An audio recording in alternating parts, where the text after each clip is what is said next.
What if one of the biggest things Americans get wrong about the Civil War is where it was actually fought? Welcome to History Secrets Uncovered. My name is Jay Chandarana, and today I have the honor of speaking with Professor Christopher Phillips of the University of Cincinnati. Today we'll explore why the Civil War was much more complicated than most people realize, what life was like in the border states, and how this history continues to shape America today. Thank you so much for joining me, Professor Phillips. My pleasure. Before becoming a historian, what first sparked your interest in the Civil War, and what made you realize that the border states held some of the most important and overlooked stories of the Civil War itself? Well, I'd love to tell you that I had it all planned out from the start, but of course, that wouldn't be true. Um, I was interested in the Civil War as long as I can remember, since at least 5 years old. I can't really explain why, other than my grandmother took me on a trip to the East. I was raised in the Midwest, and we ended up at Gettysburg, and I found the whole thing fascinating and knew almost nothing about it, except that I wanted to learn more. And so, as far as the interest in the Civil War, that was baked in. But as far as interest in the border states, that was something that cultivated a little bit more slowly because, like anyone of the high school age, you have to learn it kind of brick by brick. And you start by reading battle narratives and gripping narratives like that of Bruce Catton that were fairly, when I was a kid, were still fairly new from the Civil War centennial. I was actually born right about that time, and so it was still everybody was fixated on Catton's narrative at about in the 1960s. But being raised in Illinois, there really was no Civil War, no physical Civil War to go visit other than monuments and town squares. And they were all the same. They were all Northern, and they all were dedicated to a particular narrative of saving the Union and saving slavery, or I mean, ending slavery. But there was no physical site really anywhere near where I was raised to go see. I couldn't, I couldn't be part of the lived Civil War. None of that was a part of my childhood. I couldn't even find a Civil War descendant, or I mean, an ancestor. I couldn't find anybody who connected with the war. So it was almost like a foreign war to me, where I was from. And then the border states were, particularly Missouri, but also Kentucky, were the closest places that I could actually go and feel that I was on a Civil War site.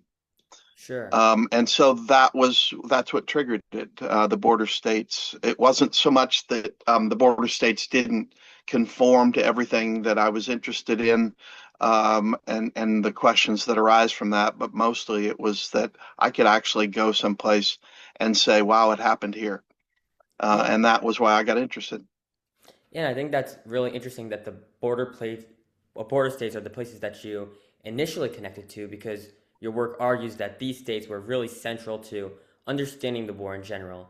But why do you think that these regions have been overlooked for so long? I mean, in my own experience in the American education system, we talk a lot about the divides between the North and South, and we touch on the border states, but we never really dive into what makes them so unique during this era. That's a really good question. And there are, I think, several answers to it, but I'll give what I think is the probably the more likely one, and that is that their narrative didn't conform to anyone's narrative, meaning it wasn't fully Southern and it wasn't fully Northern, and it was both at once, and so they're confusing. And I think the second level of that question, the best answer is the Civil War centennial narrative that dominated the way we understand the Civil War, and to some degree still does. If anybody watches Ken Burns, basically you've seen that narrative, the Ken Burns Civil War documentary that was broadcast in the 2000s that really lit the country up. Um, uh, there really wasn't a reflection in there of the border states. The border states were left out because so little militarily happened there.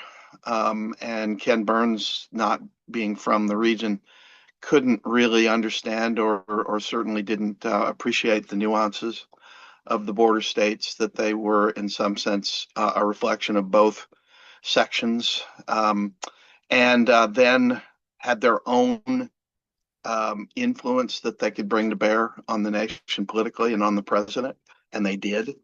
None of that really fell into the Ken Burns narrative, and Ken Burns's narrative is effectively Bruce Catton's narrative. So it all got left out. Yeah, and I think that's kind of something interesting you said about how so little militarily happened there. But when we're talking about the narrative of the Civil War, and we look at places like Missouri, like Kentucky, um, where divided along like the same families and same communities, you had people who experienced completely different realities of the Civil War. Some supported the North, some supported the South. What does that tell us about how Americans on a more personal level experience the Civil War on like a day-to-day basis? Well, that's one of the reasons that I found the border states so interesting. I wasn't, at the point that I started actually writing about the border states, I wasn't as interested any longer about in the military narrative. I was much more interested in the social cultural narrative, and I realized that the social cultural aspect of the divided families really played out writ large in the entire nation, because the border states were a physical, political, social, cultural reflection of a nation that was far more integrated and connected than the Civil War narrative would have us believe. Meaning that if no matter where you lived, you could live in some place like Boston. You could live in Charleston and New Orleans. Chances are you might be living among Southerners and or Northerners, but you had family and friends and economic ties and church ties with people who came from the other section. Sure. And all of that has to play out in its own way. Interestingly enough, and I knew the border states was a place that you would find that most readily and easily, Yeah. because physically the border states are in between. But the other aspect of this that's really important to remember and to remind your viewers and listeners is that the border states, when I use that term, the border states, it generally means slave states that remained Union. They remained loyal to the Union. They didn't secede, or they had a kind of an illegitimate secession, Hmm. where the state remained officially with the Union, but it had large sections of people who, because of a particular act, believed that they had seceded and acted as if they did. And so the other aspect of this is that these people, these very divided people, many of them, even if they remain loyal to the Union, they truly, truly, truly believe that slavery was something that shouldn't in any way, shape, or form be affected by the war. Slavery was to them a constitutional right. They believed that it was a social right. They also believed it was a racial right, meaning these are people who are pro-slavery, and they are also very anti-black, or Sure. anti-black in the sense that they believe that African Americans are inferior Yeah. peoples who are suited for labor and not for citizenship. And so that's one of the, this kind of gets into the other aspect of this story that we have to remember, and that is that Lincoln was of that group. He was not pro-slavery. He was another dimension of it. Um, I started by saying that the border states are generally understood to be slave states, but there's the other side of the border. And the other side of the border are what one historian has called lower North states, like Illinois, particularly the southern part of Illinois, Indiana, Ohio, Kansas to some degree. And Iowa. These are states that have their own segment of people in them who actually, I call them pro-slavery because in most ways they were. They didn't want slavery in their states, but they didn't mind slavery existing. And they existed in those other border states across the Ohio River or across the border, an invisible border between, say, Missouri and Iowa. These people, on the other hand, um, felt that the war really wasn't one to end slavery, it was one to save the Union. And they felt that it needed to be a limited war. Lincoln was of that group of people. He hated slavery personally, but he felt constitutionally, as a lawyer, as a trained lawyer and a fairly good one, he felt that the Constitution limited what he could do. And so, Sure. in some sense, Lincoln, at the top of the Union, the commander in chief of the Union armies, and also the president of the United States, he believes in a kind of what we would call today a conservative view of this question of slavery, at least when the war started. It would change, but Lincoln was of that group. And so when we talk about the border states, we have to remember that it's not just those slave states, it's also free states to the north, but there are large segments of people within those states, particularly in the southern parts of them, middle and southern parts, who feel that the war is a limited one and it should not really be fought to end an institution that most of them believe constitutionally was legal. Yeah, I always thought that idea was really interesting. I mean, a lot of Americans, me as well, have this notion that the North supported was much more liberal in their ideas in regards to slavery, and the South was very fully in support of slavery. But I mean, of course, this is much later in time, the '60s. But even prominent figures like Martin Luther King were saying that the most violent and harshest crowds that he ever faced were in the North in states like you're talking about, like Ohio, which of course it's a different era and different circumstances around that, but I think that idea is interesting. Now, And it's a legacy. And by the way, that was Chicago that he was speaking about, which even Chicagoans don't yeah, yeah, really yeah. embrace that understanding.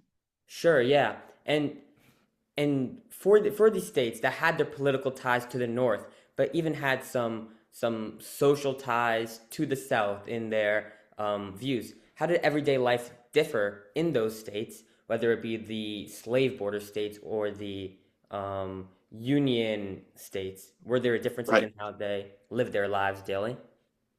Well, and that gets to a very complicated question. And the easiest answer is it depends upon where you lived.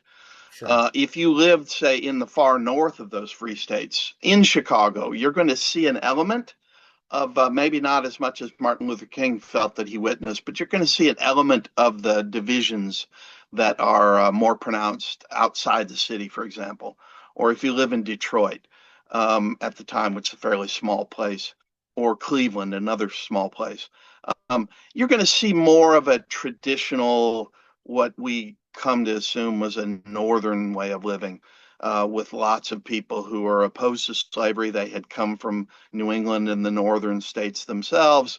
They formed the majority of the population, particularly the people of means, people who had property, people who ran the banks and owned them, that sort of thing. These people would probably more likely, and in the churches that they attended, um, and in the daily lives that they led, they would interact more often with people like themselves. Sure. And so you have those people. If you live in a small town, not sort of one where I was raised, for example, in the 1860s, you would probably see something more approximating that. People who were farther north, above the central Illinois, or the whatever line, invisible line there was that separated the central and northern Illinois from southern Illinois, you would see an approximation of that as well. Most people who saw the war as being one where in which slavery was secondary. The whole Mm. question of slavery was secondary, Yeah. and who opposed slavery, who felt it was wrong, but who weren't necessarily deeply invested in that, but there were some who were. Then you go a little bit farther south and you go into the middle of the states and you find a much more robust um, division of people who I liken it to the division between the Cubs fans and the Cardinal fans. It can be Sure. harmonious, it can be fine, but it can also be really tense Yeah. at times. And there are people who carry it farther than other people. You see people who support the Underground Railroad, and you see people who are actively trying to oppose it. You see people who believe that Southerners are evil and barbaric, and you see other people who are actually transplanted Southerners, or they've come from Kentucky, or they've come from Missouri or somewhere, and they have relatives still there, and they are far more, oftentimes less accomplished than maybe people who'd come from New England. They didn't come with means. They're more what we would call working class, often farmers. These are people who innately just say, hey, wait a second, uh, go fight your war, but don't drag me into it. Sure. And then you have people farther south who are deeply invested in opposing the Lincoln administration and any attempts whatsoever to try to bring slavery into the question, into the contest. There are people who themselves might have practiced slavery where they had come from, and they're living in an area that, in the earliest stages of the state, actually allowed slavery to exist in some form. And that is the greatest misconception, is that free states were always free and slave states were always slave. That wasn't the case. The most states, all colonies had been slave colonies. Most states had been slave states in an earlier form until they ended slavery, some of them fairly late, some of them as late as the 1830s or 40s. Illinois did not end up officially ending slavery until 1850. And so Lincoln was actually practicing law in a state as a person who opposed slavery and was actively working with a party, a brand new party that was formed to end slavery in some way, gradually or immediately. And he was actually practicing law at the same time that slavery existed in his state. And we tend to forget that part. And Yeah. that helps us mentally in understanding the Civil War or misunderstanding it. That helps us mentally to form these hard borders and lines between free and slave states when actually the lines were farther north. Many of those people living in southern Illinois were also actively supportive of the Democratic Party and not Lincoln's party. And so you have those political lines that you have to cross as well. And those are hard to find, to sort where those lines are. Lincoln won his state, but he didn't win it by a lot in 1860, his own home state, his adopted state. Same for Illinois, same for Iowa. It's a very divided place, and it would continue to be divided all the way through the war. And you've got people in those states, particularly those Democrats, who are doing everything that they can and will continue to, a certain subset of them, to try and end the war, to negotiate peace with the Confederacy so that Confederacy would continue to live. Those people, Republicans gave a name, Copperheads. They're also known as Peace Democrats. Those people continue to exist. They've always existed. And what we've done conveniently since the war is to erase all that nuance. Those Yeah. people in our minds didn't really exist. All that we have left are Confederates and Union Lincoln supporters and secession supporters, but it was always much, much more complicated than that. And the border states is where we find those complications most prevalent. And I think the border states having those complications so vividly um, also teaches us a lesson about the challenges of keeping a democracy together during these times of crisis. And in your opinion, you've spent years studying this polarization. What do you think that these border states do tell us about these challenges, about democracy? Well, Lincoln's a great example of this because Lincoln, as I mentioned, was fit into that conservative um, description of people who felt that for one reason or another slavery was second to was a separate to the war. Um, and Lincoln may have hated slavery, may have wanted it to go away, but he understood that making it go away was going to be very, very complicated. And it only got more complicated when the war came. It didn't get less complicated, it got more complicated. So Lincoln actually himself devised what he considered to be kind of a plan for this. The war actually could become a force for change. But it would have to be done in a very tricky way, and the border states were right in his way. It was an obstacle, the border states. The border states remained loyal, but they remained loyal in large part because Lincoln kept and others kept reassuring them that slavery would not be a target of his administration and of the people who were making war against the South. Slavery was secondary. Secession and union were first. And Lincoln assured as many times as he could border states like Missouri and Kentucky and Maryland and Delaware, I have no intention of doing anything about slavery. So you are secure in the Union, as you always have been. You are secure in my Union to continue to practice slavery, and I will make sure that it's not touched. Okay, that works really well from a political standpoint for a politician like Lincoln, a president like Lincoln, who's saying this to a particular and unique constituency politically, but then the war comes. And one of the first things that you realize when you look at the map of the war is that in order to get to the South, Lincoln's armies have to go through the border states. Yeah. They have to actually march through, or they have to sail through on rivers. And then things get really complicated because then Lincoln has to explain that to border state residents, saying, we're not here we're not here to occupy your states or in any way, shape, or form to try and use our armies for anything but good in your states. But we know that when armies and civilians come into close contact in every conflict in human history, things don't go as planned. Sure. And individual soldiers and officers and civilians have free will, and they act on their own impulses and their own agendas, and conflict ensues. Yeah. And those civilians in those border states turn to Lincoln and say, wait a second, you've got soldiers here who are taking slaves from my farm, and you told us we were safe, but now we're not.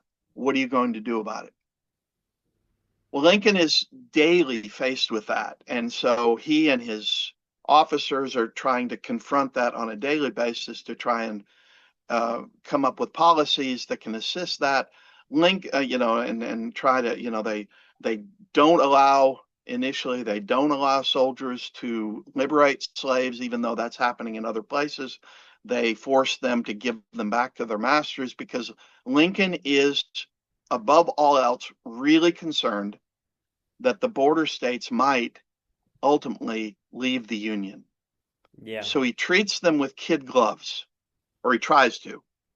He also understands that in those border states, most of the raw materials and the manufactured materials and other things like mules and horses and pigs and other things that are that supply the Union armies so long as these states are in it.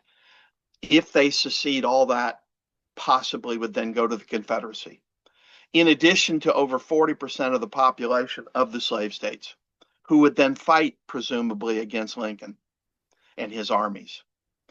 Got And it. Lincoln is keenly aware of all of this, and he understands the danger that he is in if these states were to secede. And he knows that there are plenty of politicians in those states who are just waiting for that moment that that they can say, see, we told you so, and we're going to take our states out of the Union.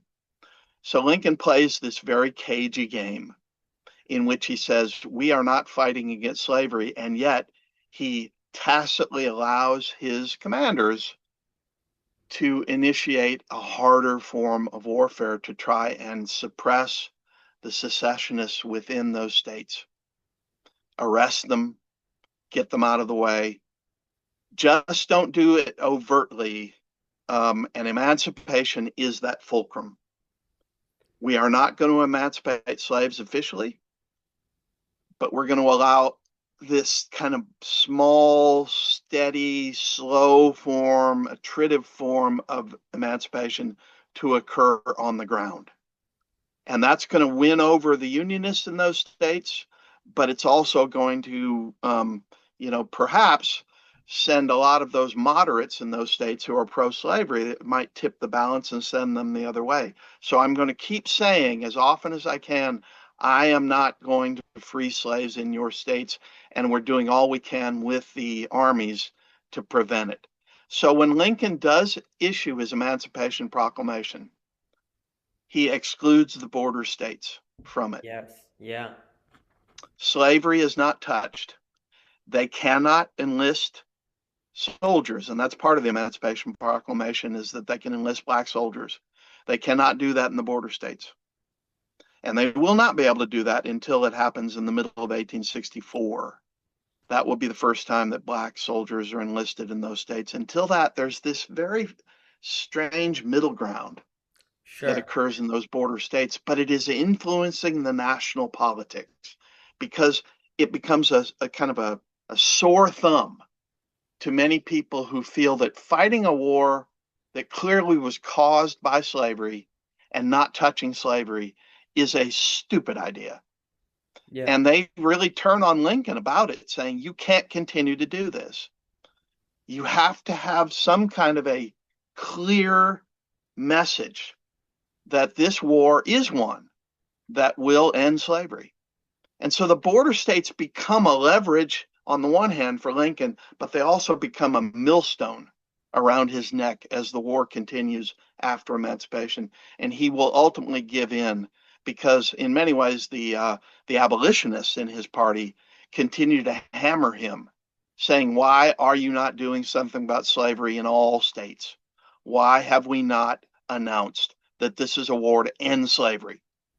Well, Lincoln finally does do those sorts of things, but it takes him a while to get to it because Lincoln, as I said, is very conservative. But the border states figure into this whole narrative. One of the first things that high school students probably, when they're asked, what do you know about the Civil War? What do you know about Lincoln? What was the Civil War fought over? They're going to say slavery. Yeah. They're going to say Lincoln ended slavery. The war was fought over slavery. Slavery ended because of the war. Those are all true, but they're also not as clear cut as we would have it. And the border states give us that window into the murkiness of that story. It is a contingent story. It's not it's kind of a linear story. Lincoln moves to becoming the great emancipator at his own pace and despite the obstacles that the border states keep throwing up. Yeah, and I think that's super interesting to look at it through Lincoln's perspective for that question. Now, just on kind of a tangent off of that, do you think Lincoln purposely waited until the war, until he knew that victory for the Union was inevitable to fully declare emancipation like fully throughout the nation? Or was that just a gradual pressure because of his party, or a mix of the both? Well, both can be true at once, and they were. Sure. And we have to remind ourselves that Lincoln's Emancipation Proclamation did not end slavery. All it did was end slavery where he couldn't touch it, which is in the It's true. seceded states, Yes. right? So the 13th Amendment ended slavery. That Yeah. is a congressional act that then goes to the states and then they vote individually whether to accept it. All Lincoln could do was to control what he could control. And in the case of emancipation, he used that as a leverage, as a threat to the Confederacy. But he couldn't actually enact it Yeah. because he only had as much authority as he had, and what he didn't have was the authority to end slavery where in the border states. He didn't have that authority. He had the authority to make military policies that would make it harder and harder and harder for border state slave owners to keep their slaves.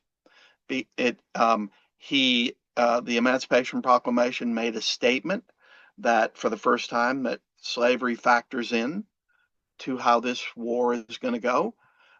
It's a statement to the South saying you have 2 months or 3 months to come to the negotiating table and negotiate a peace with us.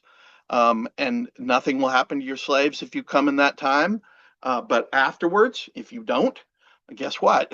we're gonna we're gonna do something different. Yeah. And it puts them on record.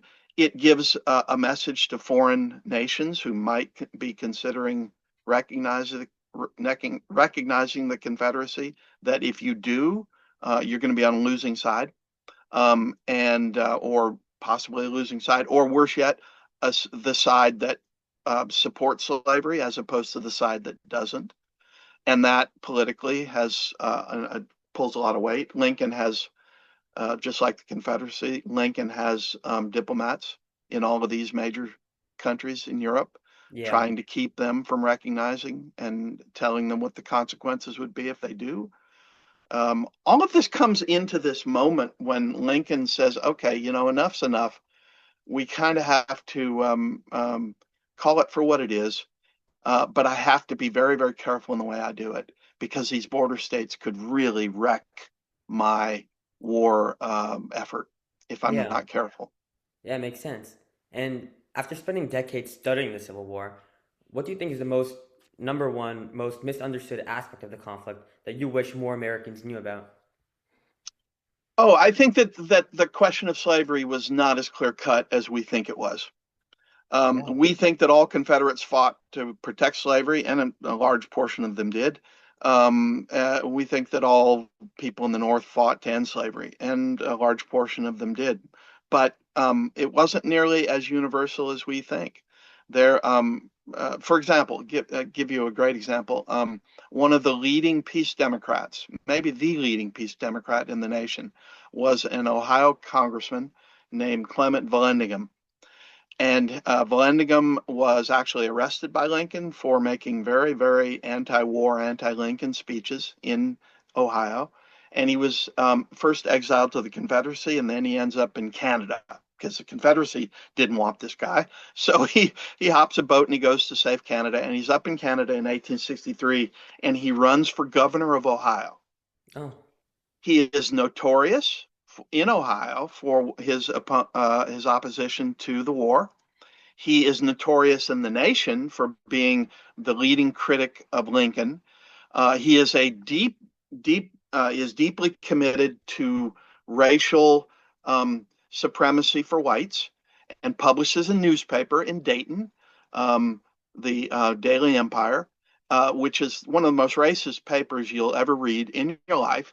And it gets only more so as the war goes on. So by 1863, he is a cause célèbre for anybody who opposes Lincoln in the war. And he decides, even though he's in Canada and he can't come home because he'd be arrested, he runs for governor. He runs for governor against the sitting governor, who is actually not a Republican, but a Democrat, but he's a war Democrat. He supports Lincoln's war. So he got it. works with the Lincoln Coalition, the Union Coalition. Yeah. Vallandigham has nothing to do with any of that. He is a rabid copperhead, as they called them. The people who oppose the war, they want peace with the South, they want slavery intact, they want all of that. Vallandigham is the poster child for this. He runs despite the fact that he's an exile, and he gets 40% of the Ohio vote. That's And a crazy. lot of people say that's a landslide, except I marvel at the fact that he got 40% in the midst of all of that. He still got 40% of Ohioans to vote for him, knowing that he could never assume his seat as the governor, Yeah, and he yeah. still got it. Now, the question then becomes, how could that be in the middle of the war, mind you, in 1863? How can that happen? So, what we learn from that is that things as we seem to understand them are never fully binary in the way Sure. that we think they are, even in the midst of something so binary in our minds as the Civil War. Well, imagine today, if we bring that scenario forward, how can we possibly be so divided in our current politics? Sure. All one has to remember is even in the Civil War in Ohio, 40% of people thought the war needed to end in 1863.